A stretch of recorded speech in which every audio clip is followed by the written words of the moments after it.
Bonjour à tous, René Maurat, consultant en agroécologie spécialisé viticole. Mais aujourd'hui, je vais vous parler d'un potager en permaculture et notamment sur l'itinéraire technique des pommes de terre.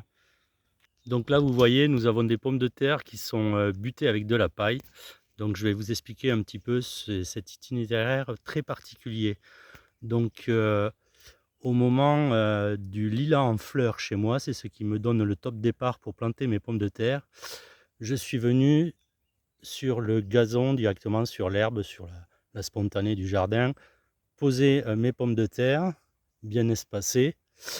Et par-dessus, je suis venu mettre une poignée de terreau sur chaque pomme de terre. Par la suite, j'ai tondu le champ. En fait, j'ai récupéré un petit peu d'herbe de tonte de partout et j'ai recouvert tout le rang de pommes de terre à sa base sur une petite couche environ 5 centimètres de tonte d'herbe. Par la suite, les tubercules ont commencé à pousser, ils ont traversé la couverture de tonte d'herbe et j'ai commencé à pailler au fur et à mesure avec de la paille que vous voyez là tout le long du rang.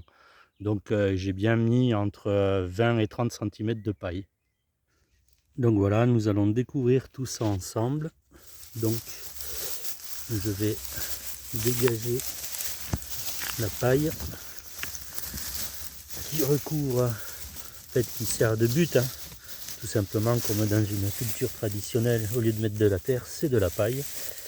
Et en dessous là, vous voyez ce que je disais, ça c'est la tonte d'herbe que j'avais rajoutée par-dessus, donc qui est bien humide encore, alors que nous sortons presque de l'épisode caniculaire de fin juin, on est le 3 juillet.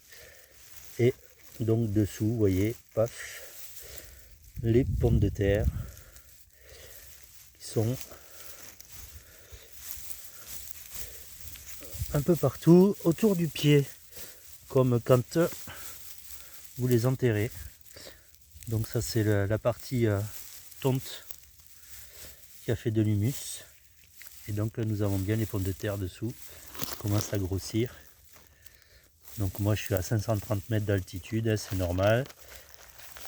Donc il y a encore un petit peu de jour avant de les ramasser. Mais on peut déjà en faire à la vapeur, en salade, au barbecue sur la plancha, ça va très bien. Voilà. Et voilà, donc à moindre frais énergétique, c'est-à-dire que traditionnellement, vous faites un trou, vous préparez votre terrain, vous travaillez, vous venez planter, vous venez buter, vous venez débuter pour consommer. Donc beaucoup d'énergie pour les pommes de terre. Et là, vous voyez, avec zéro énergie presque, il y a juste rajouter la paille pour buter. Et voilà, vous avez des pommes de terre à déterrer sous la paille et très efficace. Voilà, merci à tous.